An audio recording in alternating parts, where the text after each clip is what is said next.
Halo, apa kabar pemirsa? Jumpa lagi bersama saya Yohana Margareta dalam program spesial Metro TV Q&A karena setiap pertanyaan selalu ada jawaban. Terima kasih kepada pemirsa yang sudah setia menonton Q&A yang ada di rumah maupun yang ada di studio, teman-teman mahasiswa, terima kasih.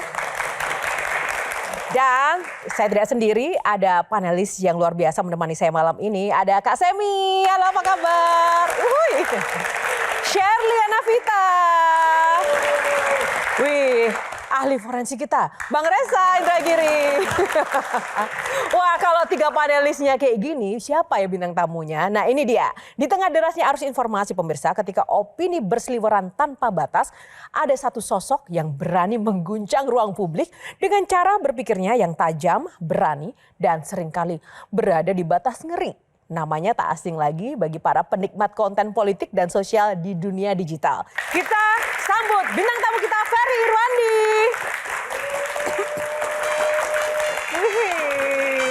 Mas Ferry, apa kabar? Kenalkan pahlawan kita.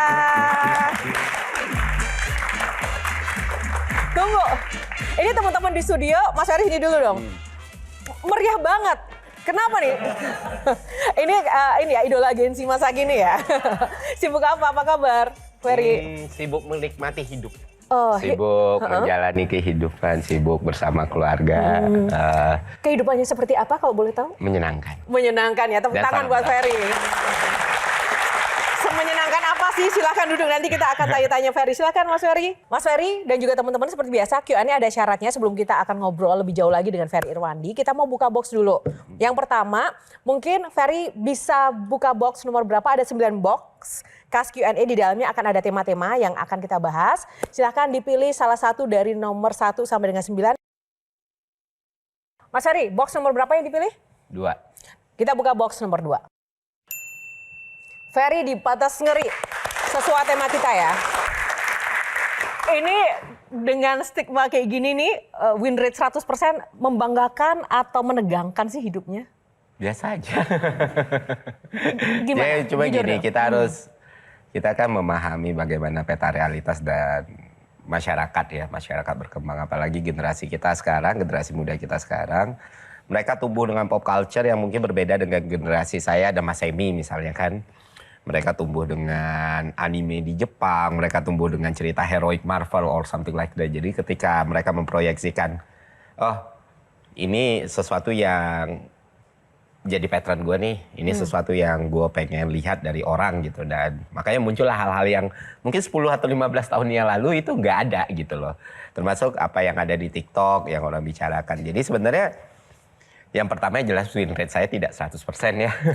Saya kalah dengan istri saya kalah dengan anak saya. Gitu. Tapi konten-konten yang viral tuh selalu konten yang ribut sama orang gitu loh. Saya nggak melihat itu keributan sih ya, karena ya namanya negara demokrasi, opini dibalas opini, pendapat dibalas pendapat kan. Normal aja ya? Iya normal aja, dialektika dari era Hegel juga ada gitu loh. Nah, dan itu memperkaya. Aku mau tanya komentar panelis dulu nih, Shirley. Saya pengen nanggepin yang win rate 100% itu Bang Fer. Nah gimana tuh? Karena ada satu prinsip dasar peperangan yang bilang bahwa jangan pernah memasuki satu medan perang yang kamu tidak pernah yakin akan memenangkannya. Alias kita sebetulnya udah punya kalkulasi. Di sana tuh kira-kira win rate kita berapa, kita yakin akan menang atau minimal kita nggak kalah. Dengan win rate Abang 100%, apakah Abang juga pakai prinsip yang sama? Itu konten by design yang Abang yakin itu medan peperangan yang udah aku pasti menang di situ atau minimal nggak kalah atau ya udah yang penting bikin aja. Itu gimana Bang? Ini soal probabilitas, statistik dan matematik ya. Pertama saya nggak akan berbicara sesuatu yang saya benar-benar tidak tahu gitu. Atau saya benar-benar nggak paham. Atau saya nggak pernah belajar. Jadi kadang tuh ada situasi-situasi di mana terlihat dari luar misalnya. Saya pernah mendebat dokter. Mendebat ya orang yang lagi koas ya, bisa kita bilang dokter lah ya, walaupun belum 100% gitu. Ya menyatakan soal penyakit buta warna, genetik buta warna, blind color dengan cara yang keliru. Saya bukan dokter. Saya bukan praktisi medis. Saya bukan ahli kesehatan. Saya cuma seorang penderita buta warna. Tapi di situ saya melihat wajar kalau banyak dokter di Indonesia itu tidak memahami bagaimana orang buta warna melihat karena tidak ada dokter buta warna di Indonesia. Nah, padahal di posisi ini dokter nih dari universitas yang luar biasa, dia bicara soal penyakit buta warna, datang bapak-bapak kucel gitu ya, mandi pun enggak mungkin ya, terus nge-stitch gitu. Salah loh, buta warna enggak kayak gitu gini-gini. Saya bisa lakukan karena saya yakin apa yang saya pelajarin dan apa yang saya alami seumur hidup saya soal warna dan saya pahami, itu akan memberikan manfaat lebih banyak lagi kepada orang. Ketika itu dibenarkan. Jadi perkara nanti ada yang suka atau tidak ya kok sotoy banget, lu kan bukan dokter tapi ngomong kayak gini. Ya, itu mungkin kalaupun saya salah, itu jadi pelajaran buat saya gitu. Jadi itu Mbak Sheryl kenapa saya berani melakukan hal-hal seperti itu, karena balik lagi, satu, nggak pernah berdasarkan kebencian dan kemarahan pribadi. Kedua, ya karena saya merasa hidup ini kan pendek ya. Tiba-tiba saya dulu umur 5 tahun, 6 tahun gitu ya, masih main di selokan gitu, masuk ke dalam gitu. Terus sekarang tiba-tiba anak saya udah mau masuk SMP. Ya nggak ada yang nyangka deh. Jadi selama itu bisa memberikan manfaat buat orang lain, bisa memberi sedikit arti buat hidup saya, ya akan saya lakukan dengan pro dan kontranya. Saya ada komentar. Kalau pandangan saya soal Ferry, saya kagum sama dia karena orang yang berani itu banyak, tapi banyak juga yang kosong. Ada juga orang yang pinter, tapi nggak seberani Ferry. Nah, Ferry ini paket lengkap. Banyak orang idealis, tapi nggak bisa go mainstream. Tercatat mungkin kalau di golongan Gen X atau Boomer, ada Rocky Gerung. Dia idealis, ngomongnya tinggi, tapi bisa diterima oleh grassroots.